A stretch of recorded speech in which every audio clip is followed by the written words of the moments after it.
All right, I'm going. There we go. We in.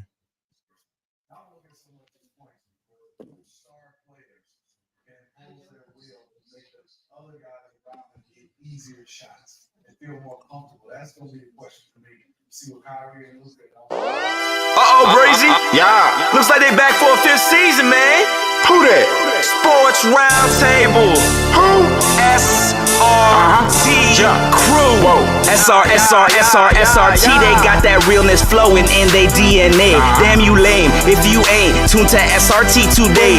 HO got that payload when he say so. What you betting on? Don't get mad at me on fantasy. Break up Kyrie LeBron. I be smooth as sports superhero Hancock in the mix. Deal with roll top forever. Real talk, you know who he gon' pick. See where I be with SRT. Behind the glass, that G Money. They win strong. I never lose. 6 man a lead. That's J Smooth. All you other sports radio shows is fake news. Believe it. Turn up your radios, cause it's time for SRT Radio. Yeah.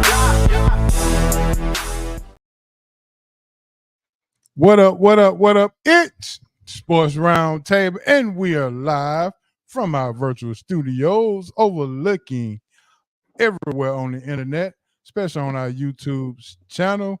Make sure you get to our YouTube channel at SRT Sports Talk Radio 2705. You can catch us there. You can catch us also all over the World Wide Web at SRT Radio. That is the Twitter, Facebook, and the IG account. I'm your humble host, HO from Bankhead, with my esteemed co-host coming in with me right now, my main man, the sports superhero, Mr. Hancock. What's up, bro? What's up, big homie? How you doing, big man? Man, all is well. All is well. Can't complain. Can't complain. I hear that. They got a good week. Yeah, so far so good. So far so good. Yes, sir. So far so good. We in the building. We in the building. We up and at them and get a chance at another day. So can't complain. All right. Yeah, we got a lot to talk about tonight. Is Down to 4. I think that's the YouTube thing that I gave the title for the show tonight. Is we're down to 4 in the NBA Finals. So my question to you, Hank, are you even surprised other made it to the 4? I guess I'm a little surprised. I don't know how much I really believed in Minnesota until really the playoffs. Early in the year when people asked me were they for real, I was like, I had to see more out of them. So for them to get past the defending champs, even though I thought the champs had some flaws with their bench, if there is any surprise, that's one of them.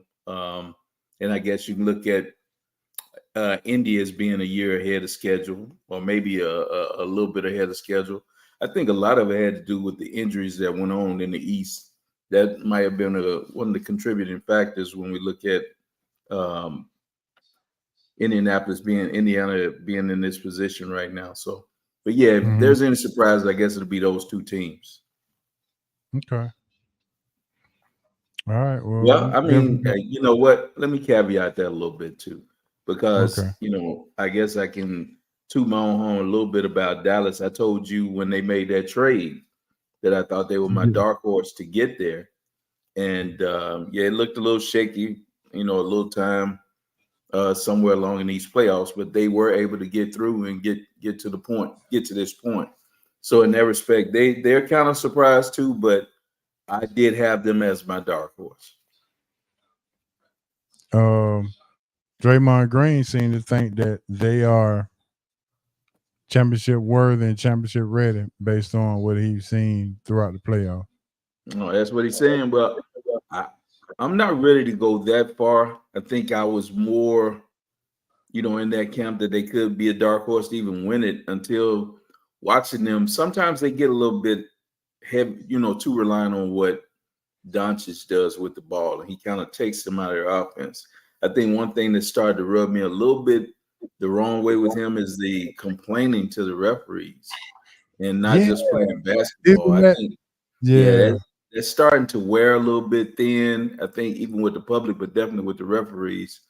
But it's almost like a gimmick. He's getting to the point where it almost looks like, soccer. You know how they do when they fall out, when they get touched, and every time it's, he's laying on the ground with an injury that he can't continue almost, and then he gets up and plays. It just looks, I don't know, man. It just doesn't sit well, especially with, I know you and I talk a little bit more about what we see with the NBA, but just a little bit, something that I'm seeing. We talked about how the game is changing, and I think a lot had to do with the All-Star game.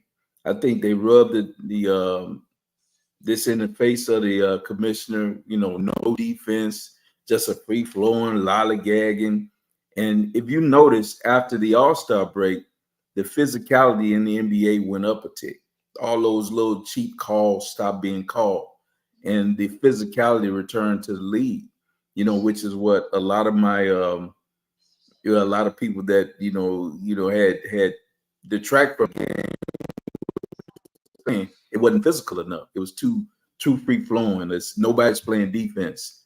And my cousin Marty Marsh, shout out, he'll probably be on sometime tonight. This is what he's been asking for, and you can see it. They play a little bit more physical. They don't let all this, cheap fouls. Now, some of the fouls are crazy when they call them or don't call, but at least the physicality is back in the league. And I think it had a lot to do with what happened in that All-Star game. Okay. Good deal. Let me see. All right, man. So let's go ahead and jump into some of this stuff, man. And with that being said, let's go ahead and jump into some hot news.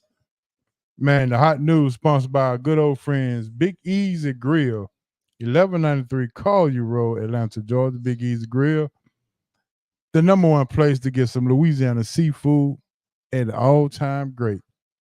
Big Easy Grill, 1193 Collier Road, the best shrimp in town, the best catfish nuggets in town. And also, the seafood pasta is what they call bussin' as well. So make sure you check out Big Easy Grill, 1193 Collier Road, and let them know SRT Sports Roundtable sent you. You get your 10% off $25 or more.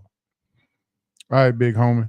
We got on our first item up to bid tonight, we got who's going to be the Lakers' next coach. And I got three options: JJ Redick, Rajon Rondo, Sam Cassell. Is your team, who would you prefer? Well, I mean, when you look at these three choices that you're given, there's not really a lot of head coaching experience there. Some of them have no experience. And then when we look at what's going on with Rondo off the court, he having some legal issues going on right now. So I don't know if that's going to allow him to even be in this.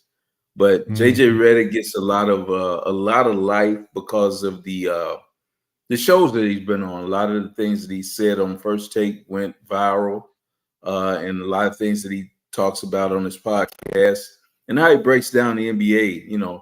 So yeah, he's getting a lot of steam. I don't know why Cassell hadn't gotten a chance. There must be something about the interviewing. I don't know.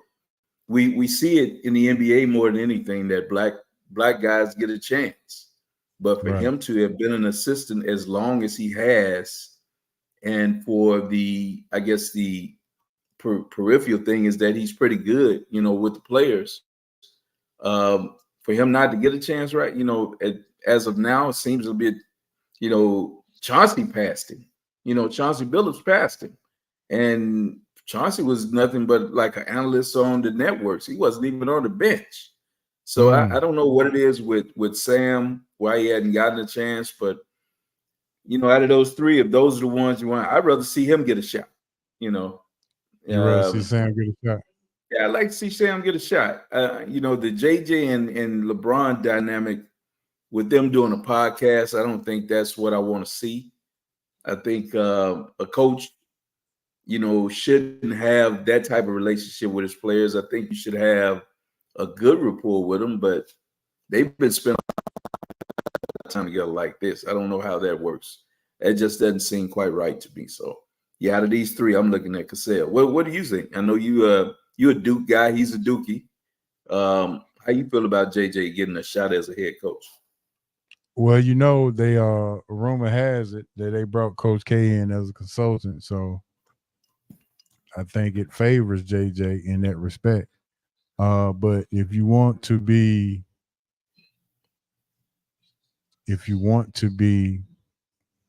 honest, my thought is, who is LeBron gonna respect the most?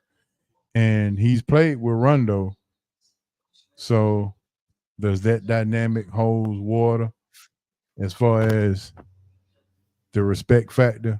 Can Rondo say no? Can Rondo criticize him in a way that is going to be better for the team?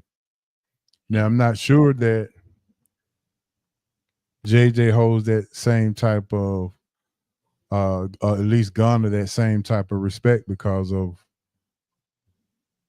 they didn't play together. They just know each other and just doing the podcast together.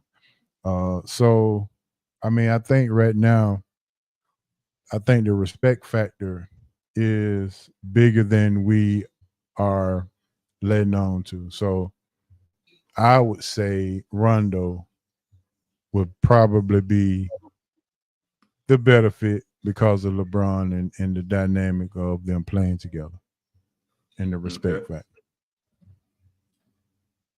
Yeah, I don't know what coach, but I'm kind of, I don't want a coach there to be LeBron's, conduit, or if we want to use that term, or somebody that he had such a rapport with that he can kind of bend to his will.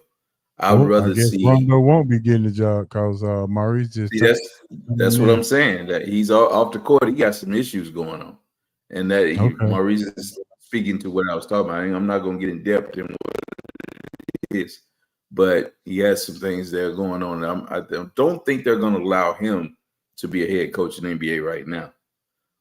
So I'm looking more at these two. I also heard a little bit about James Borrego being a candidate. So I don't know, man. Maybe. Yeah, I would like somebody with some bench presence. So between the two, like I said, I'm going Cassell. At least he's been there, been in the mix, and on the coaching side of it. Even though we look at Rondo and they say Rondo was a coach on the floor, but we taking him out. JJ, I just, I don't know. I'm just not really enamored with that dynamic. Maybe at another team, if he came in, LeBron wasn't there, and they weren't doing the things that they're doing, maybe I could see it. But as it stands, no, I'm not really in that camp. Okay. Well, I mean, I can understand that. Do you foresee LeBron still being the Laker? Yeah, I think so. I think he wants to live in LA. So that's the major driving force. They're going to be able to sign him, give him the money.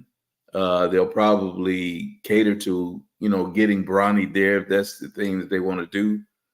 Even though, a lot of people are saying now that other teams might step in, but this is so fluid. And I know we're going to get to the Bronny thing, so I'll just hold that. But I think that had something to do with it too. But yeah, I think he'll be in LA. Okay. All right. Well, let's move on to our next topic. Speaking of Bronny, it is our next topic. And my question to you, Han, is the hype on Bronny in his combine workout. Do you foresee this being a legitimate hype, or is it just because of the name on the back of his jersey? Look, man, and that's what I was about to go into. And I've said to you before that I think the name has a lot to do with the kid being kind of jammed up in some situations, being given a pass in others. So it's a curse and a blessing to have his father's name.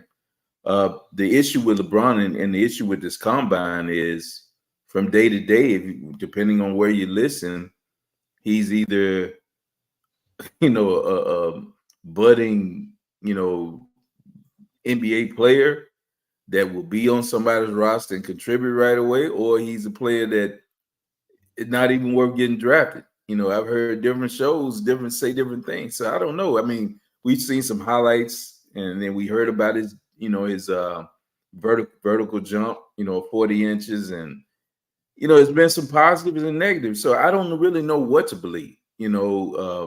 Mark J. Spears, who's kind of, what's up now, Marlon, kind of entrenched in the NBA circle, says that NBA scouts and GMs that he's talked to say he's not even a draft prospect. So he's not even worthy of it. Then other guys say how he looked in the combine. He looked real good. So I don't know what to believe. We haven't seen him really. I haven't seen him just really play. I think he's probably has to get stronger and recover again from what we talked about, the surgery, heart surgery. I think that was one of the big issues that people kind of overlooking is that, he went to USC, but he was coming back off of major surgery, a heart thing. So, yeah, exactly. Let's give him a little grace there. See, he might be stronger now and ready to play. And also in college, there's a different basketball that is in the NBA. So his game might cater more to NBA style of basketball. I don't know. We'll see. I don't think he'll ever be a star in the league, and I might be going out on a limb saying that because he can, he may prove me wrong. But I just don't think that's his. I don't think that's his ceiling to be a star. I think he's a role player. I think he's an NBA player. I do. I think he has the body for it. Might not have the height, but I think he's strong enough. He's athletic enough. So I think he'll be in the league. I think he's done with college. But where he lands, we'll see. So my next question is, do you think it's better for him to go undrafted so he can pick and choose where he want to play than get drafted and have the expectations on him right off the bat? Well, there's not going to be any expectations wherever he's drafted. I mean, not expectations as him being a star. If somebody drafts him from what I'm hearing and the way they're talking about it, if they draft him, they're drafting him in hopes of bringing LeBron to their squad. So we'll see if that's the key. Other than that, if he goes undrafted, he'll be probably wearing purple and gold. I'm pretty sure of that. That's what's going to happen. I just hate that the kid has to go through what he's going through. He even came out and said this week about how much pressure and whatever he feels because of who his father is, and it's unfair, to put those expectations or that spotlight on him. But he also has to look at his father because his father said that he could play right now. So when your father comes out and says that you could be in the NBA and contribute to the team that he's on right now, that he put the spotlight on you also. So I don't think LeBron did him any favors by saying that or alluding to that. Yeah, definitely put the spotlight on him for sure. Marlon said 210, at least got an NBA body, and he read. Yeah, I think he has that. If you had to comp him right now, which player would be his most accurate or favorable comp? Man, I've heard based on the limited time that you've seen him. Many people say, well, hell, if Patrick Beverly can make the NBA, why can't LeBron James Jr.? Yeah, and that's my point. I think he's more athletic and more talented as a basketball player, even though, they say, and what I hear was Beverly was a scorer, coming out of school. He Beverly averaged over 30 points a game in high school. So exactly. So he was definitely a scorer, and he had to change his game to get into the league. He had to become what he is, which is an agitator, defensive presence, doing whatever he could to stay in the league. And he established himself as a role playing guard in the NBA, even though throwing basketballs at the public won't keep him in there. That was a bad look. But All right, there's a good comment right there from Marlon about Bron and what LeBron has said or hadn't said.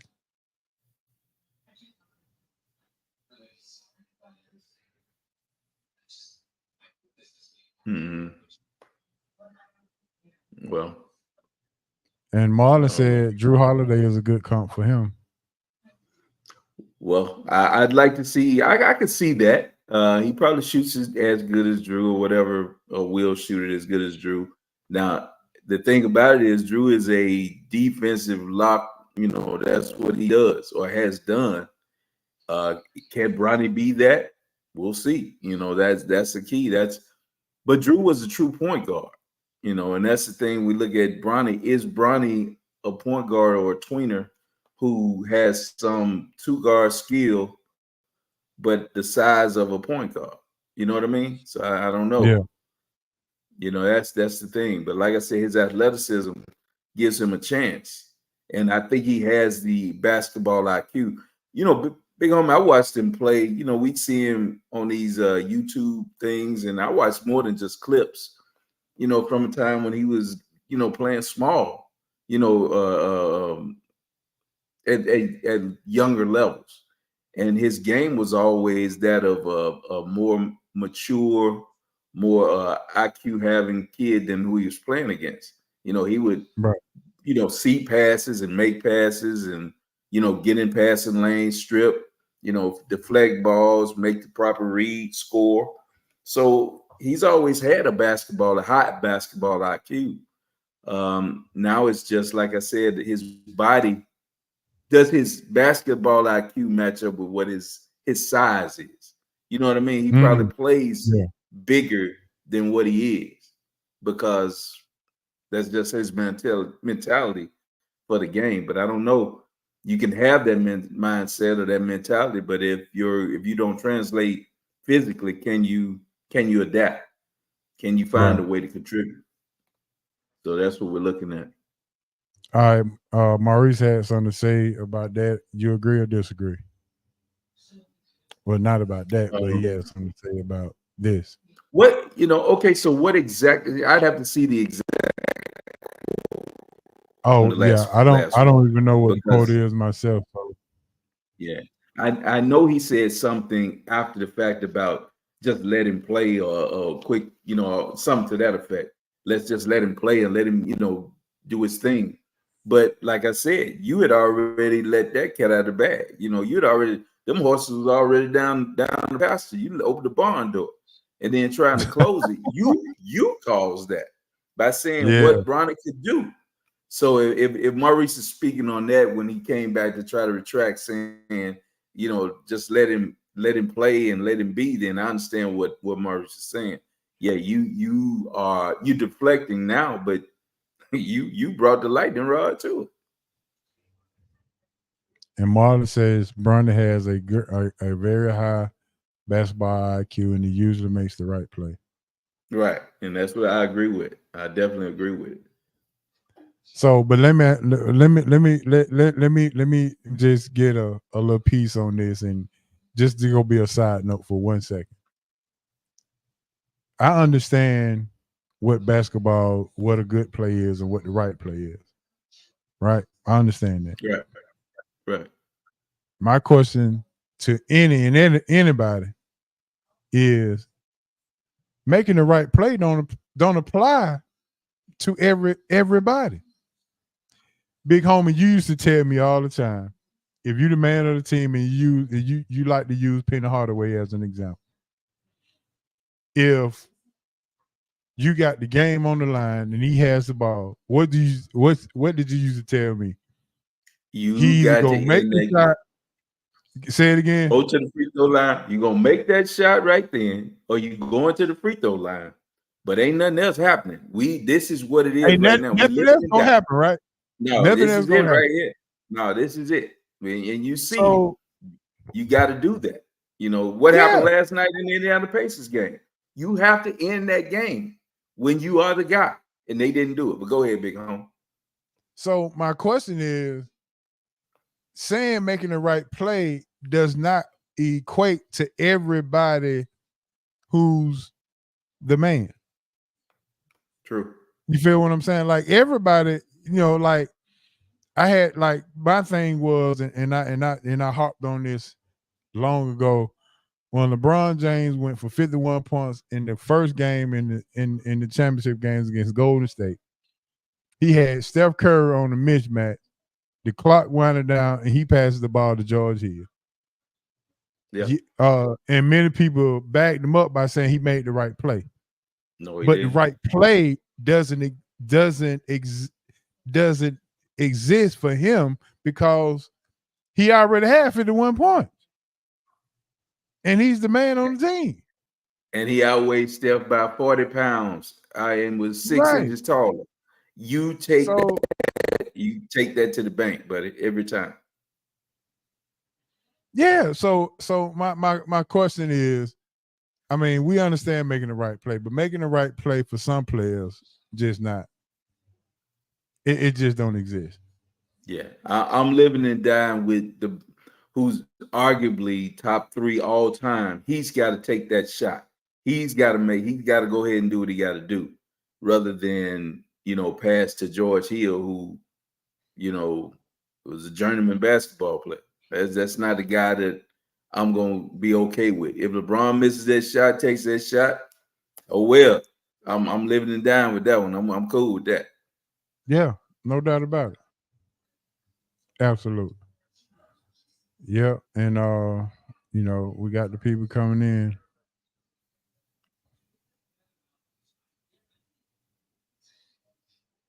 Oh, okay. Well, yeah. Well, we know what the Caitlin Clark thing is. Caitlin Clark is my view on what Caitlin Clark's situation is that she's given a lot and she's given golden treatment, and you have people like let's just be real. A'ja Wilson is a beast and dominant and just it might be the best player in the game right now. But and she's a 2-time MVP. Ain't no question she's the best player in the game right now. No doubt about it. But she don't get charter flights. They didn't give charter flights until Caitlin comes along. So it's just like I've always said to you, big homie. There's a racial component to this thing. It is what it is. Taylor Swift, right. Beyonce, Boys to Men, New Kids on the Block. Let's be real about it. Yeah. Those, they get special treatment. They blow up. This is what Shannon Sharp was talking about. He took all his criticism when he was talking about the difference between Taylor Swift and Beyonce. And I know the Beehive might come after me, but I'm gonna be real with it. Taylor Swift moves the needle a little bit different than what Beyonce does. Yeah, in our community, because we got blinders on. We're not seeing no farther than Decatur. But you see what I'm saying? And that's just a metaphor. We just saying in Decatur, Beyonce bigger. But if you go outside and you keep going, the farther you go along, Taylor Swift's name is huge.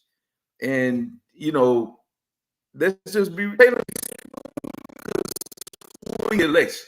If she said, let's vote for this person, she could swing the election more than likely. That's how much pull in whatever she got. Ask the Kansas City Chiefs how much pull she has and how much revenue she brought into them. Ask the NFL how much revenue she brought in. Not to say Beyonce wouldn't bring in, but I'm not quite sure it would be the same amount. But anyway, we're not going to get off on that soapbox. But getting back to what Caitlin Clark, I'm not sure. Look, she can play, and she probably will be one of the better players in the league in the years to come. But you can see it. They're coming after her right now. Yeah, LeBron faced it when he came up. Believe me, folks want to get to him, when he came in. And the scrutiny is going to be there when you're given that. Because what do they say? The head is heavy that wears the crown. Much is given, much is expected. All that's the same crap. So yeah, you're going to have that. And he shouldn't have named him LeBron. He should have named him Muhammad or something else. He should have named him Jerry or something, because LeBron sticks out, man. LeBron James, anytime this ain't the first time he's faced it. It's not the first time he's faced that. LeBron James Jr., I'm sure, has been every arena, every gym he went in, kids were going after him. Parents were telling their kids to go after him. He's facing scrutiny, and I'm probably sure it's made him, his skin thicker. So I'm rooting for him. I hope he proves a lot of people wrong. I really do. I'm pulling for Bronny with all my heart. I hope he's successful because he's sick. And to an extent, I'm pulling for Caitlin too. She's gonna get it too. I like watching her play, but they coming after her. Yeah, no they doubt coming about after. it. Yeah, absolutely. All right, see, let me put Maurice. I don't want him to think that I'm not want to interact, but he said that, and I'm not saying that he's not making the right play. What I'm saying is it just don't apply to him. Making the right play for LeBron doesn't apply to making the right play for an average player. Is all and I'm I think that's what Maurice is saying. He makes it with too much ease. He doesn't even think about, okay, no, I'm not passing it right here. Now I saw it this year a lot in the playoffs where he just bully balled, and I think that's because his athleticism and everything has kind of waned a little bit. But I agree. He was doing this Carmelo imitation. Yeah, he's been doing a little Carmelo imitation. Yeah, he'll put his chest down, run over people now. So if he played like that about 10 years ago, they probably, you still can't argue. LeBron one of the greatest players of all time, man, no matter what. Yeah, no doubt. But, I was just making a point, and I was just trying to make sure that we were clear on that. I mean, making the right play for some people is not in the same category. I mean, it is what it is. I'm with you. We can take it to football. I mean, everybody can't read defenses like Peyton Manning or Tom Brady. Everybody can't pre-snap like them. Pre-snap reads, things of that nature. Everybody can't do it. Yeah. Everybody don't have the ability to do it. So, how many coaches could trust their quarterback to call plays going up and down the field on the 2-minute drill without just throw the playbook away and say you got it from him. Right. What's making the right play? And what actually determines that? It's almost like saying, well, I heard somebody say, well, who determines that we eat lunch at 12 o'clock in the middle of the day? Like, who made that rule up? You know what I'm saying? So is it that we just been programmed to think, or the narrative has been pushed upon us so much that we done caught on, and we just call it because we said, because that's just what has been said for so long, and we don't know what else however else to look at it. So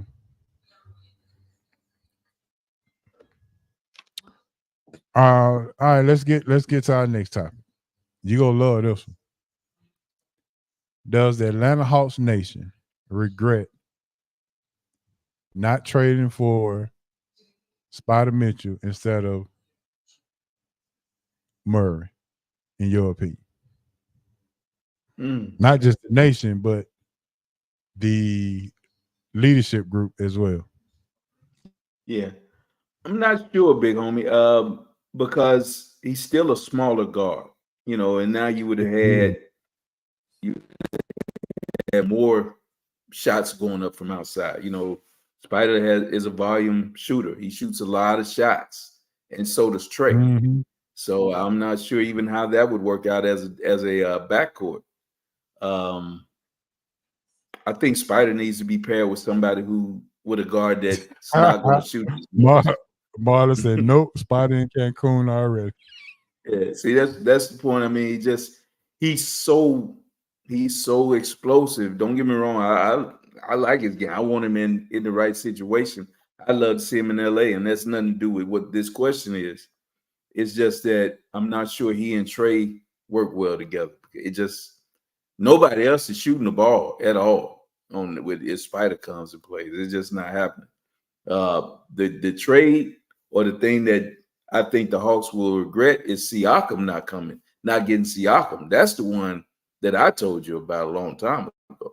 Yeah, that's the one that should have been made. Yeah. So if you're going to talk about regrets, they should have moved whatever they had to do to bring him in here, and you would have had something, I thought, a long time ago and started this thing going. But that's, but out of these two, I just don't know if Spider would have made that much difference here. Okay. Any do you think it would have been more of an issue with Spider here than DJ, because of who and what Spider Mitchell has meant and what Quinn Snyder has done for his career, or is at least getting credit for it, at least? Yeah. I think it would have been good because they had, they would have been a good relationship between them. But something is not right with Spider, and right now you saw what happened in Cleveland, where what's my man's name? The point guard. Darius Garland. The point guard was Garland.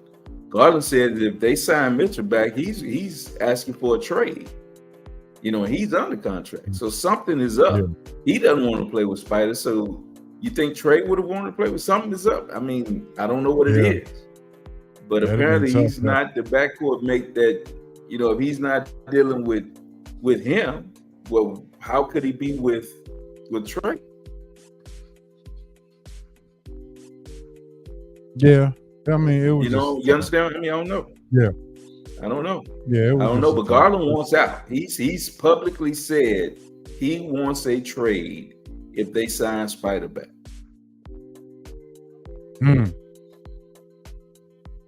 I guess LeVert didn't have a problem with it now, huh? Well, LeVert has his role. He knows what he's doing. When he comes in the game, he's gunning. It doesn't matter. He's not, when he comes off the bench, he's that type of player that you and I talked to you about, where you need that guy. If he's going, you let him go. You let him cook. If he's not, then you bring him, sit him down. But that's his role, to come in and be that guy. I always say you need a firehead. You need an Andrew Toney. You need somebody that can come in and just put up points. And that's his role on the squad. And I don't think that enough teams have that guy, that type of guy, where you know what he's doing, when he just come to light the fuse. I did hear you say that you wouldn't mind having Spider in LA. Oh yeah, definitely.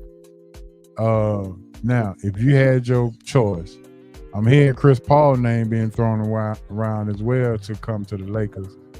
Which would you rather have? A gunner like Mitchell, or a point guard who can get everybody involved like Chris Paul? I think you're probably gonna be able to get them both if you can get Spider. Chris Paul's is at this time now where there's not a lot of teams that's gonna be looking to get it. So you could probably get them both. I think you need a guy that can get his own shot. And when you look at the Lakers roster, they don't really have a guy like that. A guy that's on the wing that get him the ball, get out of the way. He can get to the basket. He can get you those points. Crucial. So yeah, he fits that role in LA for me. Without a doubt, that's who I would get. And I would find that point guard. Maybe Chris is a guy that you can put in the backcourt to kind of run the team and, settle things and get everybody in place. Because that's a lot of things. That's a lot of what you need is a stabilizer, somebody that puts everybody in their right spot. You see what happened with Minnesota now when Conley comes back, everything kind of fit back in place. That game he was out, it was a little scramble, that Ant had to be on the ball so much more. So you need to stabilize. You need somebody who can do that.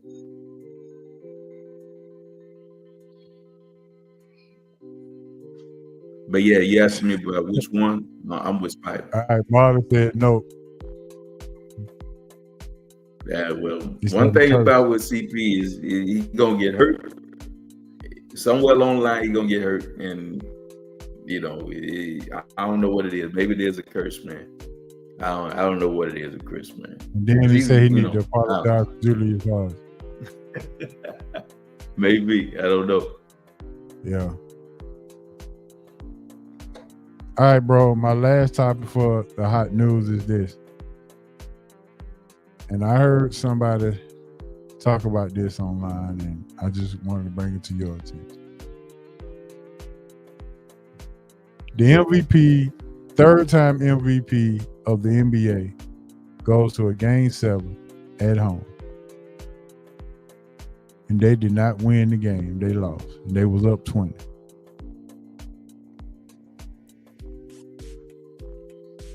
Joker didn't get no smoke like Ant-Man got smoked when they was up 2-0 and got and lost 3 straight. Fair, unfair, or did you notice, or your thoughts on that? Or did you hear he probably would have gotten more smoke, Big Homie, had he not won a title and had he not had these numbers. In the last 5 games, he averaged 31, 11, 8. And in the last game, he had 34, 19, and 7. And 7 in game 7. I mean, they had nobody else in double figures but one guy, and that was Murray. I mean, right. If you want to criticize somebody, it has to be, you know, his supporting cast. He got no help. You know, the man played almost every minute and did what he could. But like I said, a couple of things worked for him. He's likable. You know, he's not off the court. He's just one of those guys. He's oh man, he's just a fun-loving dude. He looks like Groot from the Minions and all that old kind of stuff. You know, and he has a title already. You know, that's the biggest thing. He's already won. So he's not gonna face that. Now, if this is the end and that run, yeah, he'll start to take criticism. They'll say he was just a flash in the pan. That team was really never all that, and they didn't. You know how people have revisionist history. But I thought, to me, like I told you at the beginning, early in the year, that bench was going to come back to hurt them, and it did. The bench hurt him, and his supporting cast hurt him. Michael Porter Jr. was a no-show in the last 3 games of the series. You know, he killed the Lakers. Yeah, I don't even remember him missing the 3 against the Lakers. But he, you know, when they put that length out there and that size on him, that physicality that Minnesota can play with, it took his shot away. He couldn't make the threes. Even on his open threes, he was missing. So, I just thought that. Yeah.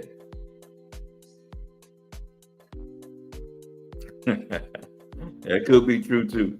But I know he's not gonna get any smoke. You know, he's just that likable guy right now. Commercials, everything. He's that guy. No smoke for him, and I agree with this. They role players. That Bruce Brown, the not having Bruce Brown showed up big in this series. Yeah, not having Bruce Brown, not having I can't think the old dude that played Jeff Green. Jeff Green. Yeah, those type of players hurt. Not having them around. You knew who I was talking about, Big Home. Appreciate you. You always got my back. Absolutely, yeah, Jeff Green. So yeah, so I'm gonna ask you, who do you see that's championship ready out of the 4 that we down to now? Well, we saw some immaturity on the part of the Pacers last night. They should have closed the Celtics out. And as I've stated to you before, the Celtics play to their competition a lot of times. When they're making threes and whatever like that, they can't be beat, especially when they have Porzingis. I think they're the best team in the league. Now, that is a caveat also. Without Porzingis, things change. Al Horford coming and playing a lot of minutes is not conducive to them being a better team. When he's coming in with that second unit and being Al and playing not so many heavy minutes, they're much better. And also Derek White, his role changes a little bit when Porzingis is there. In this third scoring role, he came out on fire early in these playoffs, but the last few games, and I'm here to tell you because I've been taking him on Prize Picks, his production has gone down. And it's because now his role expanded. Remember when I say about getting everybody back in their proper spots? When they had their starting five with Porzingis being in there, they were just they were unbeatable pretty much for the year. But without him, they've kind of been sputtering because I don't know what it is with Tatum. He's not seeming. Now, last night he was aggressive and played a little bit more aggressive, was balling. I still think that dynamic with him and Brown kind of throws him off a little bit because when he gets going, then Brown will start getting going. And kind of when you have a superstar or the star of your team, there's a pecking order. And I think their pecking order gets out of whack sometimes. You know, you don't know who's the guy who's supposed to go down and get these shots, you know, because last night will help Brown's case even more because he was the guy that ended up making the game-saving plays to win the game. You know, he had key steals. He had the big three to send in overtime. You know, he came up with deflections. He did it all. And even though Tatum had a good game last night, the loudest player, when you look at the one that jumped off the screen, was Jaylen Brown. And if Tatum is supposed to be your star, it just doesn't, something's not right there to me. It throws them out. And people hear me say that and they're like, what do you mean that Brown is the problem? I don't think he's a problem. I just think he's the key to messing up Tatum's flow. I don't think that, you know, Brown feels like he's as good as Tatum. You know, and you can see it. And they paid him like he's as good as Tatum. He's a $300 million man. So what are you gonna tell him? You can't shoot? They paid him $300 million. He's supposed to shoot. He's supposed to go and do what he want to do. He's supposed to go to the rim. He defends. He does it all. So I just think their dynamic kind of throws them off sometimes. You know, I told you a long time ago, I thought they should have broke it up, but they've gone to the finals. They've continued to be playoff worthy, and they had the best record in the league. They got Porzingis in there. Things were rolling, but I don't know, man. Something just seems a little off to me when you watch them play. It almost gets like your turn, my turn, and I think it messes them up. They don't have that consistent pecking order. Yeah. Now, is it more important to you to have the pecking order established, or is winning more important than the pecking order? And I don't think you can win without that pecking order. That's my point. Okay. I think you have to establish who is the guy. What happened in Minnesota when they realized that Ant was the guy, not Karl Anthony Towns? Because you remember back a couple of years ago, it was a question on, okay, who's going to be the guy? Because, you know, Cat was there first. He was their star. And then Ant came on. But as you can see now, who's the lead? Who's the guy? You know, who starts the music? And it's Ant. And Cat fell in line to that Batman, to that Robin role, not the Batman role. I just think you have to have a guy who's able to orchestrate and do the things he needs to do. Late in that game, going into the fourth quarter, there was a big play that happened where Ant had been not shooting the ball well at all. But the clock was running down. He was on the left wing. And you could tell in his eyes, he said, we going to the fourth quarter with me taking this shot. And he stepped out and hit that three at the buzzer going into the fourth quarter. That's what I mean about a pecking order. It's not about, I'm going to sit down here and even though I'm not going, even though you're not going, it's not your night. You're supposed to take that shot. You see what I'm saying? You're the guy. You've established that. And that's what kind of like what you're talking about making the right play. The right play was they needed a bucket, but the right play was, I'm going to show you, get on my back, guys. Okay, it's my time. And I don't think the Celtics have that. When it's time to go, they don't know who's going to go. You know what I mean? Is it going to be Brown? Is it going to be Tatum? And I think that pecking order kind of skews stuff with them. Well, Big Home, I think you done planted a little seed, so everybody will be paying attention to that. We'll go get down to this. We'll go get down to our roundtable discussion and talk about more about the NBA coming up here, but that's going to end our roundtable discussion. And we appreciate Big Easy always sponsoring our hot news. We appreciate that, Big Easy. And it's always good to have that. But right now, we missed it last week. But right now, Big Homie, we're going to jump into some of our ballers, busters, and boss stop. All right, if you're in the chat, go ahead and put your baller, busters, and boss stops out there. And I'm going to go ahead and go first, Big Homie. And real simple. My baller this week goes out to Mr. Anthony Edwards. And it goes out to Mr. Anthony Edwards' hand, not because he's 22 years old and he's leading a surprise Minnesota team to the Western Conference Finals. He's doing this and he's getting all the praise. But if you pay close attention to what he's doing, he's taking the praises and delivering it to his team. You know, as much praise as he gets about him leading the team, he constantly big up Anthony Towns by saying he's the big man on the planet. And Towns, we need you to shoot the ball, don't stop shooting, we need you. You know, all this.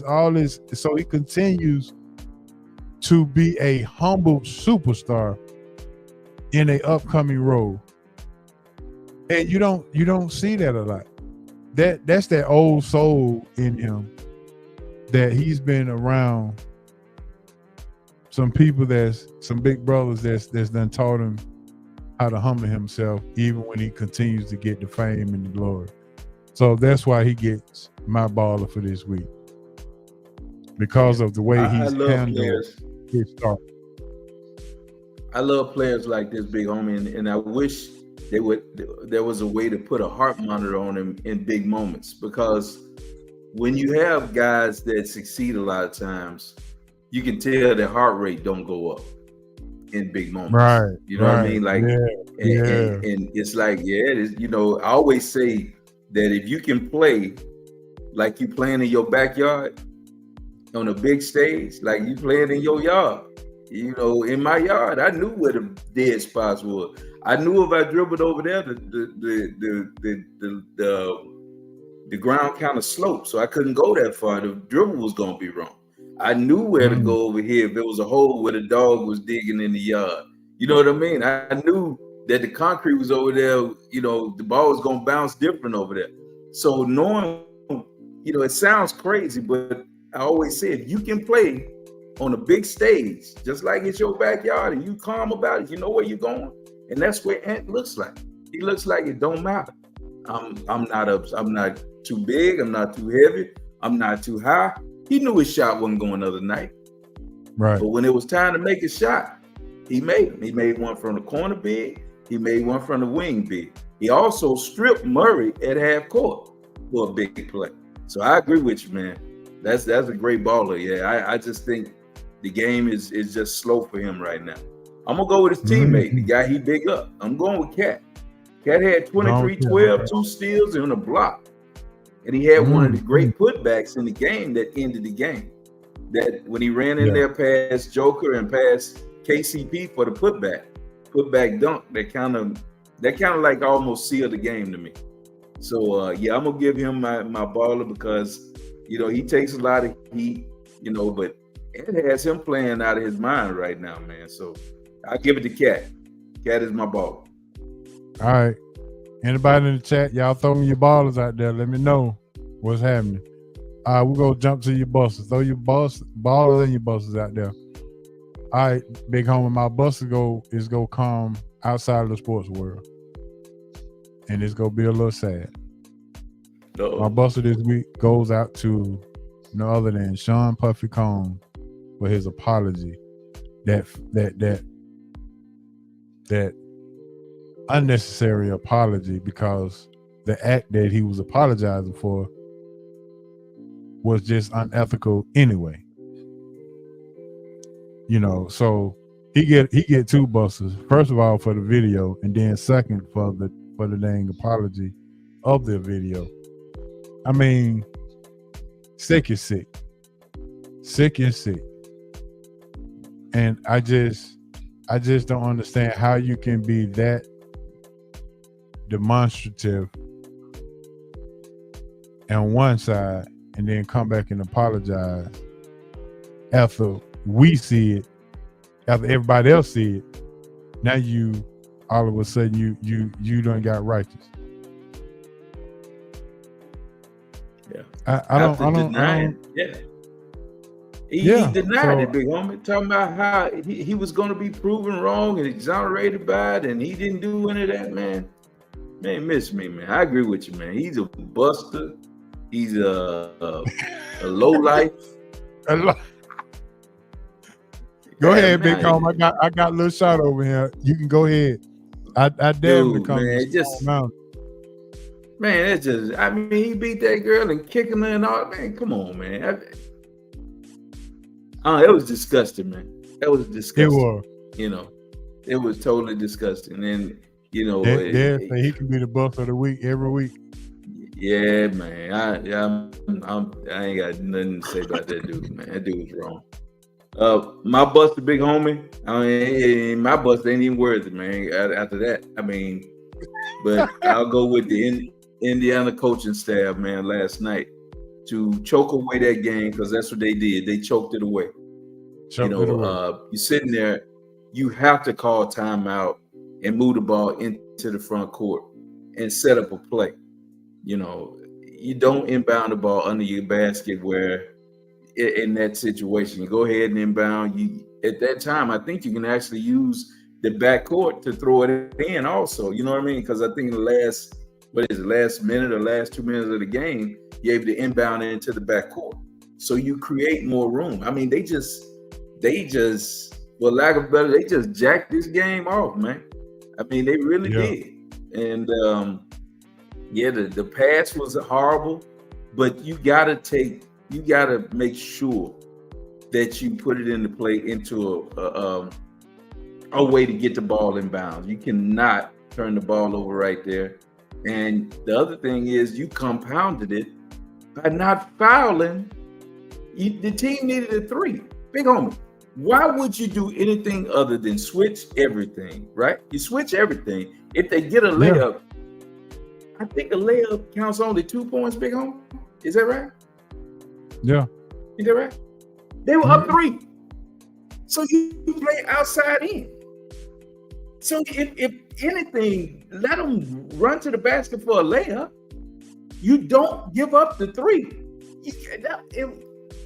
Anyway, man, they jacked that one off, man. And then, it's not like Carlisle is a rookie coach either. Exactly. So I mean, and I'm not a professional coach, but I know good and well I'm not giving up a 3. I'm playing everybody at the 3-point line. As a matter of fact, big homie, I'm gonna give up a 2, but we playing outside in. We're gonna funnel everything to the rim. Doesn't that make sense? Make perfect sense. I'm gonna defend the 3 because that's the only thing that's gonna hurt me. So it makes sense to me, man. That was dumb. That was stupid, and it may have cost them the series. They had a shot if they win that game 1.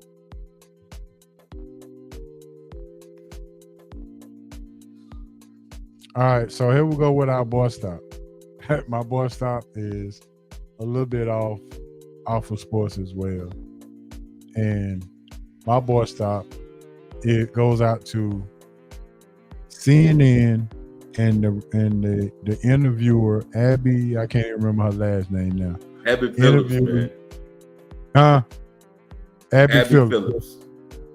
She interviewed Cameron trying to dig. She tried to interview. Yeah, she tried to interview, but this is what you get when you try to exploit the black community, and then it comes back and hunts you and comes back and bites you in the face.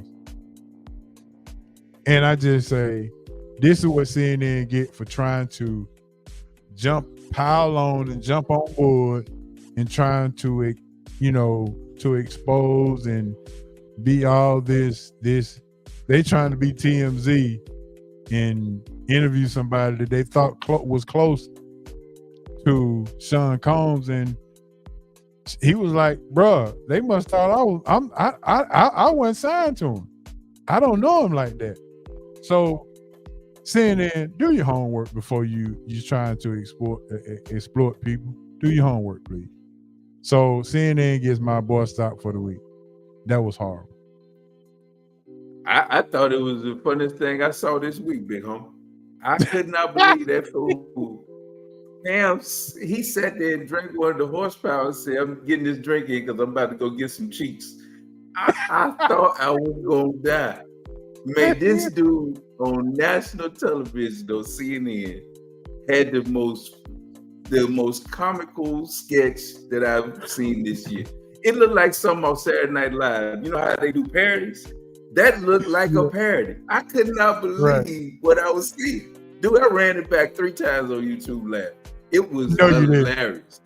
Oh man, Cam, I need to go see what he said on the show about that, because him and Mace be tripping. But man, that was one of the funniest segments that I have seen. That fool said, "Excuse me, let me drink this horsepower. I'm about to go get in some cheeks." Man, I don't know. That was funny to me. That was a shameless plug too, wasn't it? Yeah, it was. So he covered all bases, man. He covered all bases. Yeah. All right, give me your boy stop for the week. Dude, I can't follow that, man. That's on point for me. I don't even want to call the boy stop. It was just the best thing I saw. My part of it today, the best thing I saw this week was Cam interview with CNN and Abby Phillips. I love it, big homie. You love it. I love it. Yeah, that was a killer. Yeah, sometimes I would ask you what was the funny thing you seen this week, and I hadn't asked that in a long time, but I guess tonight would have been the best night to ask that, huh? Yes, without a doubt.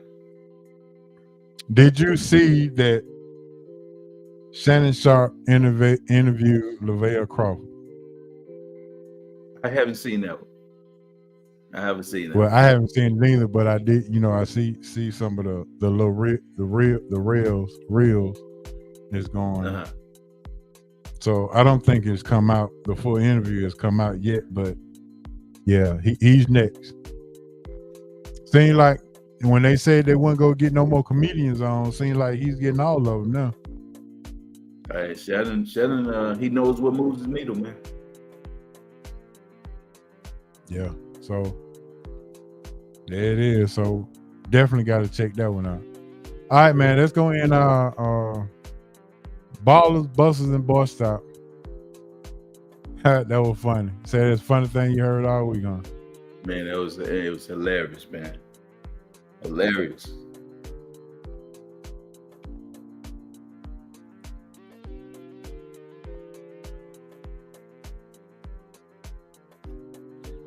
All right, big time. Now it's time to get into our roundtable discussion. Our roundtable discussion is going to be sponsored this week by Bo Bell Basketball. If you're looking for some improvement in your basketball game, go ahead and contact Bo Bell. Go to coachbobellbasketball.com for more information. He has 3 different locations. You have no excuse. Bo Bell South, Bo Bell North, and Bo Bell Midtown. 3 different locations where you can get all of your basketball improvement needs in. As Bo Bell has been considered one of the legends in basketball improvement, Bo Bell believes that playing the game below the rim is key as long as you got your feet work together. So Bo Bell is our guy. So check out BoBellBasketball.com. All right, big homie. It is it. We are down to 4. The NBA is down to 4. And we're about to go ahead and break this thing down. First of all, let's go ahead and break this down about the Knicks and the Indiana Pacers? Were you surprised that the Pacers pulled it off in the fashion that they did? Because we all talked about how Thibodeau was going to run them guys into the ground, and they probably wouldn't have had nobody left to play. They only played, 7 guys in that game, 7, right? Yeah, they finally, the fatigue factor, and a lot of people try to say, well, the fatigue didn't have anything to do with it or whatever, but I'm not so sure, man. I just think that you cannot keep playing people and running people the way they did and not expect them to wear down or injuries to happen or something to happen. It's a reason that my man Hart had the issue with his rib or whatever. I mean, it's just minutes, man. You see what happened with OG Anunoby. Even though he had been out, but you were playing him more minutes than he was accustomed to playing. Eventually something's going to happen to your guard when you're playing him all those minutes. Brunson broke his hand. He broke his hand on a play where he was reaching or whatever, but he had been kind of banged up in the series too, also. So it is what it is, man. You have to find a way to get these guys some rest. But by the same token, had he not played them that way, would they be in that position to even go this far? So it was a double-edged sword. When you look at what he had, he was depleted. Julius Randle had left, had gotten hurt. He was out of the game, out of the rotation. Robinson, the big center, was out of the rotation. So you lost size and 6 fouls with him, a lot of rebounding. So he went to the other guy that he was playing out of necessity. I can't even think of his name. The other little guard he brought in, starting to play. That didn't play till the last game 5 or game 6. Used to play with Philly. I can't think of his name. But anyway, he had to play him. He was on the bench, but he needed a body, so he used him, and he actually came in and played well.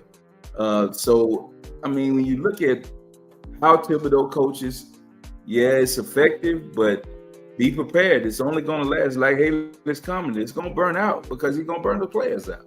They're going to play well. He's going to have them there, but you can't continue to play like this year after year after year. Those guys are going to wear down. But yeah, I was, when you look at it, the depth of Indiana kind of took over, when you watch what happened and they were able to move on. And you can see they're a talented team. They started pushing the ball up the court. They just ran the Knicks to death. They just, or even on made baskets, they just were scoring. And I think you can't run with them. If you run with them, it's going to be a problem. The Celtics ran with them last night, and they started out well.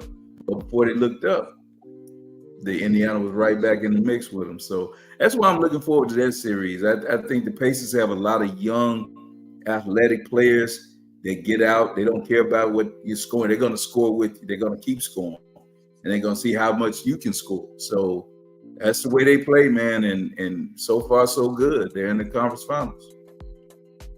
Alec Burks. That who you talking about? Alec Burks. That's who it was.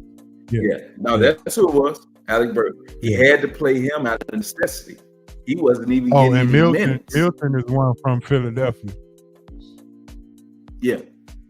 Milton played too. We didn't play for 1 minute, but yeah. Yeah, I wouldn't play, but it was Burke, the one I was talking about. He had to play. Yeah, Alec Burks. Yeah, he was in Utah for a little while. Yeah. Wasn't he in Philly also at one time? Could have been.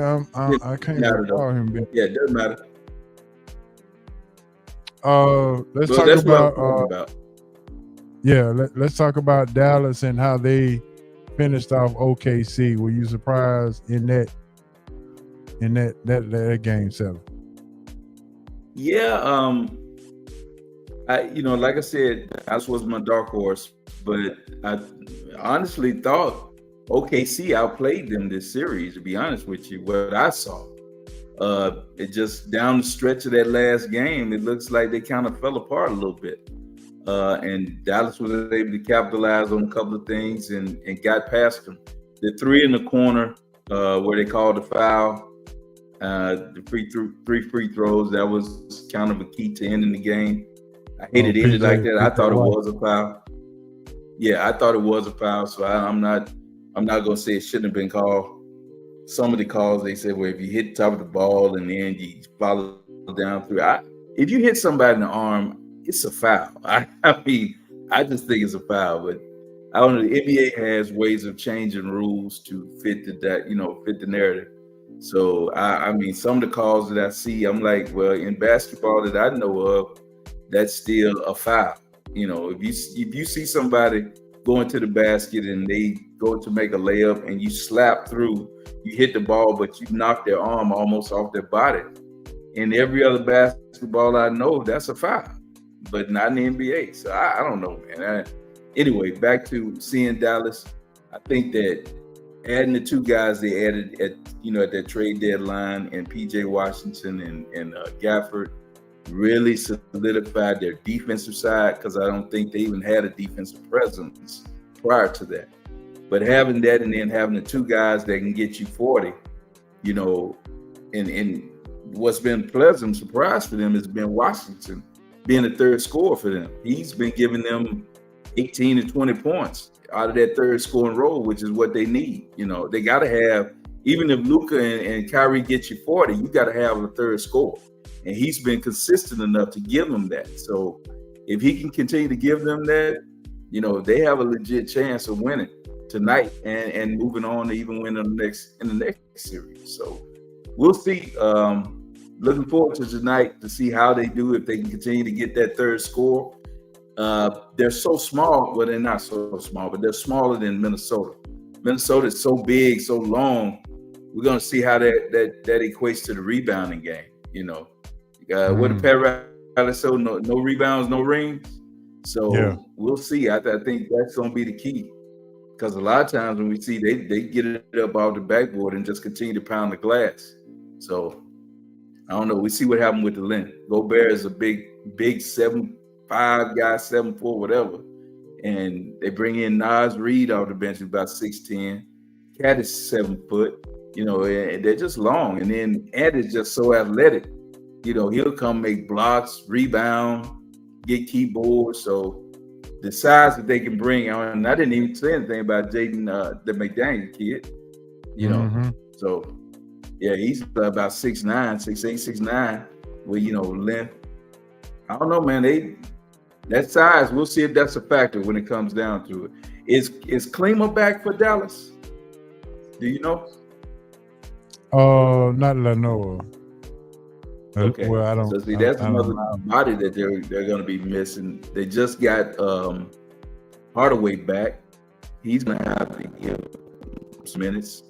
So I don't know, man. When I look at this thing, as strong as Minnesota looks right now, even though Dallas has been my dark horse, I'm kind of leaning Minnesota right now. You leaning Minnesota right now? I'm leaning Minnesota right now, man. It's just and it's on a mission, man. And the only thing is, like I said, when we look and see Luka right now, Luka is always looking for calls. He's the three hadn't been going. I started to give him my bust of the week, hand, to be honest with you, but I switched it up. Yeah, I started to give him my bust of the week. If his three doesn't start to fall like it fell during the year, they're going to be in trouble, because he was that was a key for them to alleviate a lot of pressure he was able to take off of them, because he was making that shot so consistently. But he struggled shooting in this last series, but it has a lot to do with the length and the ball pressure that they put on him. I don't know if they're going to try Ant. Well, they say Ant's going to be on Kyrie. So I don't know who will be on Luka, but what Luka has problem with is being crowded. And Lou Dort was able to crowd him. He was all in his grill. Everywhere he looked, he was putting that big body on him and playing physical with him. And that's the way he was frustrating and keeping Luka off balance. I don't know if Minnesota has a wing defender that's going to be big enough, or I don't think McDaniel can do that. I don't think he has the length, but I don't know if he has that girth, that size, because Luka can get his body into him and make that step back shot. He couldn't move Dort. So, we'll see. He couldn't move Dort at all. Who would you put Kyrie on? If you was coach? I think. I mean, who's he gonna guard?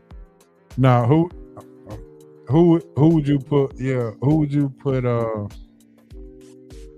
Who would guard Kyrie and who would guard Luka if you Minnesota? That's what I meant to ask. Yeah, I think what they're gonna try to do with Luka is, I think they're gonna use some length, some size. He's not real fast. If you put Karl-Anthony Towns on, Karl-Anthony Towns will have 4 fouls in the first 2 minutes, so he can't do it. They'll probably try to use McDaniels some because of the length he has. I think that's the way they're gonna go. And from what Ant said, he's gonna try to get Kyrie. So I think that's gonna be the matchup with McDaniels and am I saying his name? Jaden Daniels. Is McDaniels or Daniels? Jaden McDaniels. Yeah, whatever his name is. I get him and his name mixed up with the quarterback at Washington. But anyway, it's so similar. But that's the key right there, is that I think they're going to use that length to try to, hinder Luka a little bit. But length, I don't think is what bothers Luka. I think that the physical nature of the game is what bothers Luka. And I don't know if Minnesota has enough, they don't have a guy that can body him like that. So I'm looking for Luka to go off tonight, points-wise. He's going to get it tonight, I believe. Let's flip back to the East. Who you like in that series in the East? Man, when I think Indy had their chance last night. I think the Celtics now realize that they actually stole one at home, because they had lost this game. So I think they stole one at home. So I think they'll come out tomorrow night. Is tomorrow night after? Tomorrow night, right? Tomorrow night. Yeah, I think they'll come out tomorrow night with more intensity and go at them. I think they'll beat Indy tomorrow. I really do. I think Indy is gonna. They're probably a little shell shocked right now because they let one get away, and they're a young team. So, I guess young when you talk about the leader of their team. So I don't know if they're gonna be ready for how they let that get away. So I'm looking for the Celtics to win tomorrow night, pretty convincingly, to be honest with you. Okay. You thinking they pecking order will be intact? Well, I just think that they're gonna shoot the ball and play better. The key to them right now is they got to get more out of Derek White. He has to go back to being more of that third scorer for them until they get Porzingis back. He's got to get up to around 20 points a game. They're too reliant on their two guys right now. And then, like I said, if Brown is going, he's not going to defer. So, that might wipe out my whole statement, because like I said, that pecking order means a lot to me.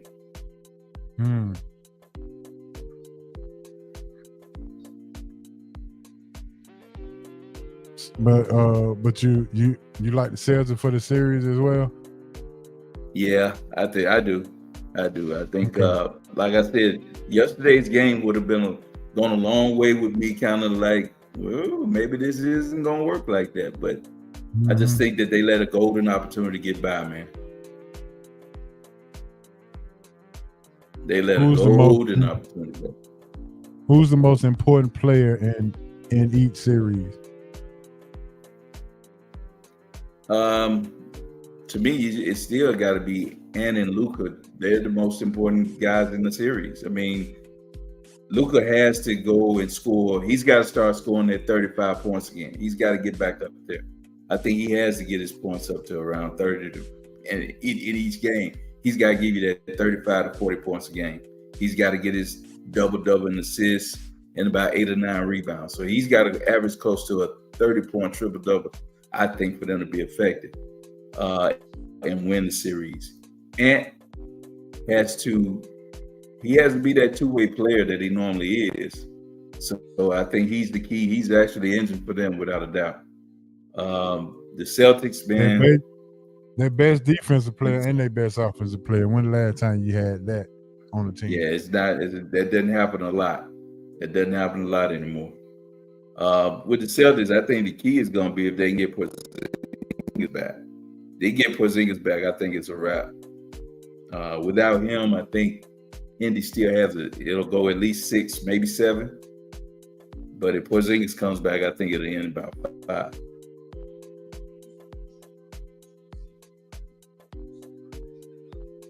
Okay. What else I have for you? The winner of the championship, who hosts the ring this year, does they become the face of the NBA? Ant has the inside track on being the face of the league right now. I think Tatum, that door is closing on him, man. I don't think people realize he's been in the league a little longer now, and it hadn't happened for him. He was on his way, but I think losing to Golden State kind of stunted that momentum he had, because he was looked upon, like, hey, this guy could be the face of the league. He idolizes Kobe Bryant. He, all this kind of stuff, everything. He has the demeanor, the father, that image he was having with his son on the court. Everything was lining up, but he hadn't been able to get over the hump. So I think the door is kind of closing on him. I don't know if Luka can ever be that, because even though the black community likes Luka to an extent, he's starting to rub the black community the wrong way. We don't like that whining and crying like that. That rubs us the wrong way. And the white dollar may drive the actual money of it, but this is a black sport. Let's just be real about it. This is really one that that the African Americans kind of gravitate to. It's like their All-Star game is Christmas for the black community. That's what everybody goes to. So I just don't know if Luka could ever be that. It's just like I didn't think ever Giannis could ever be that. He never became that, because I just don't think Giannis, the foreign aspect of it just didn't translate well. He just didn't pop like Ant pops. Ant does, when Ant's on commercials, Ant does everything. I bet you his Q rating is through the roof. So he's the guy right now. I think he's the guy that they want. Tell you this, he said, what did he tell? He told Barkley, bring your ass. Now the state of Minnesota is using that as their slogan for tourism. So that lets you know who they want, who the NBA would like for it to be. He just has that right now. He's that guy. If Boston and Minnesota make it to the finals, Tatum and Ant-Man will be faced off, possibly, of who can be the next face of the NBA. And you say Ant-Man has the lead right now. Yeah, I think Ant-Man without a doubt, man. That's the way I would think. I think it's Ant-Man. Yeah, I definitely think it's Ant-Man. Question is, could he be able to handle that pressure? Does this come with a different type pressure than just being a leader of a team that has a small market? Does what now? Say that again.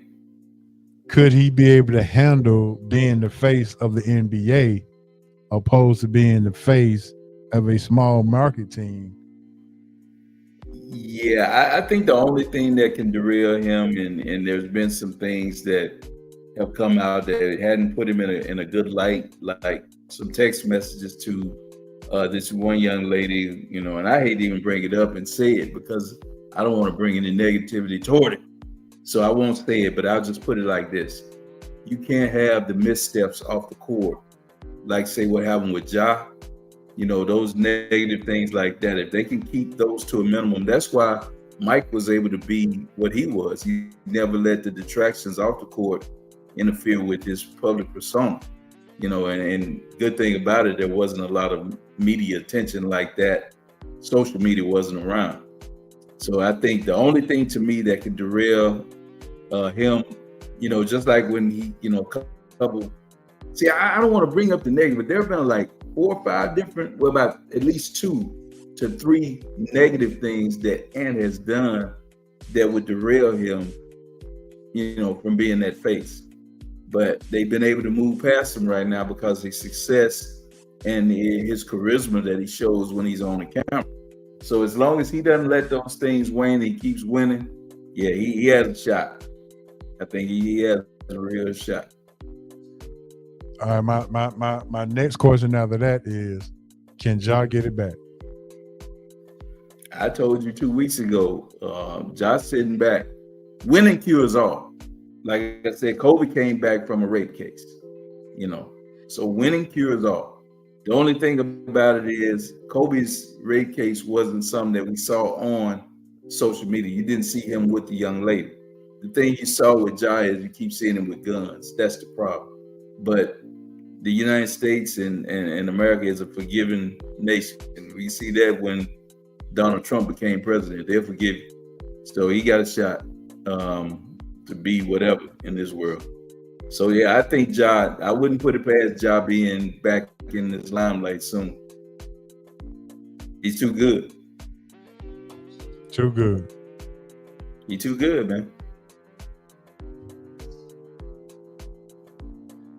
He is too good.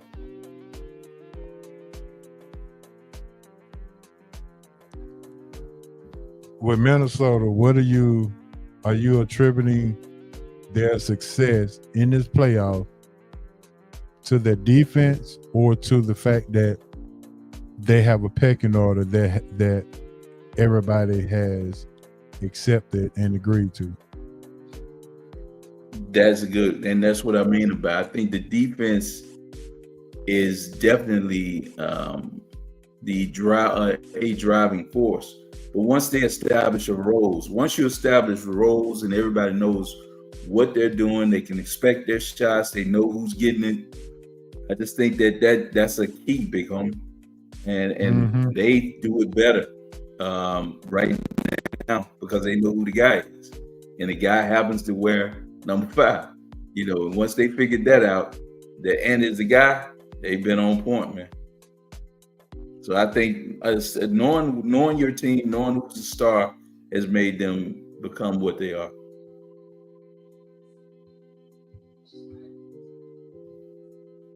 How much defense will play into, which will shine in this series against Dallas? Will it be their defense or will it be their pecking order role that they have established? They gotta have defense, man. I mean, when you got Luka, that's the thing, man. Trying to stop Luka, they have to find a way to contain that dude, man. And I'm not sure that they have the formula to do it. Like I said, I don't know if they have the right body to do it. So to me, the defense has to step up. They got to find a way to stop him.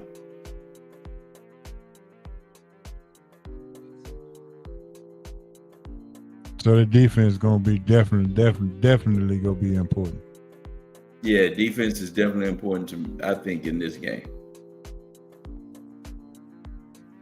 What will it take for Dallas to exercise their strength to get past Minnesota? They gotta make sure they got a consistent third scorer. That means PJ Washington has to give them what he's been giving them throughout the playoffs. They got it, because what's going to happen is they're going to try to build as much as they can. That, when Luka and Kyrie get in the paint or beat their man, they make a lot of times the defense has to shrink. So those corner threes are going to be open. Those wing shots, ball reversals back to the wing, everything's going to be open. They're going to have to knock down those shots, because if not, then you're going to be able to send more bodies at Kyrie, more bodies at Luka. If you're able to clog up the paint more and keep Luka from getting where he wants to, so, making him see, I'm over here. We got to get the ball out of his hands, or make him stop, from getting in the paint and getting that little turnaround that you see in that patented shot where he'll get his shoulder into you, either spin back and shoot it or just step back and shoot it. But if they're able to send those bodies at him, he's going to kick to those wings and corners. that means the outside shooting has to be there. They got to be able to make those threes out there. The Derrick Jones Jr. has to be a key shooter, and PJ Washington, like I said, has to be the third scorer. Though. He's got to be that guy. What about the coaching in both series? Who has the advantage coaching in both series? Well, man, when you look at where Minnesota has done, even with their coach being, sidelined, they were able to get it done with their assistant. So I think he knows his team well. Coaching, I don't know. I mean, do we really? How do you feel about Jason Kidd? I'm not sure. I think he has two of the most talented players in the game right now. So, how much, it's almost that Phil Jackson thing. Is he coaching, or is he just got these two guys that he know can get him those points? Is he making any adjustments? No, he's just managing egos. Right. What's going to happen when he has to make those adjustments?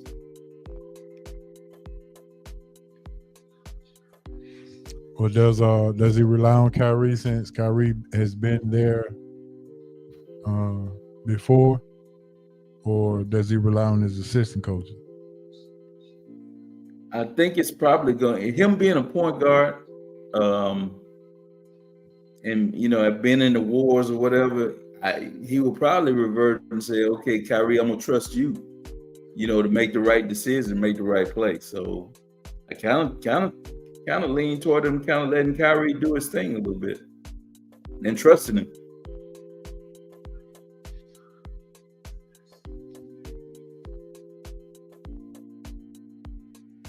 Indiana, Boston, coaching. Up until last night, I was all in Indiana's camp because I thought they had a seasoned coach. But man, after last night's bust and debacle, I'm not sure. I still think I would give the check to Indiana because I think he's more seasoned. So I'm gonna go ahead and give it to him. But man, that was bad, Big Homie. Yeah, that was truly bad. So, like I said, I'll go with that. But that was a bad look. I got some breaking news. Talk to me. NBA has announced their first team, second team, and third team. First team: Luka, Shea, Jason Tatum, Giannis. Yeah. Second team: Brunson, Anthony Davis, Kevin Durant, Anthony Edwards, Kawhi Leonard. Third team. Yeah. Wow. Okay. Yeah, he made I guess he made the game limit. Played over 65 games. Right. Third team: Devin Booker, Steph Curry, Tyrese Halliburton, LeBron James, and Sabonis. Any quorums with any of those teams? I wish I had it in my face to see it again on what you said, on all the ones you said.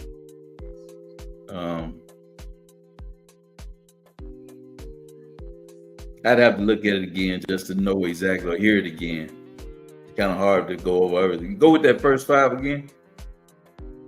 Well, maybe they left one out because when I'm counting out, Luka, Shea, Jason, and Giannis. Yeah, they left somebody out on that first team.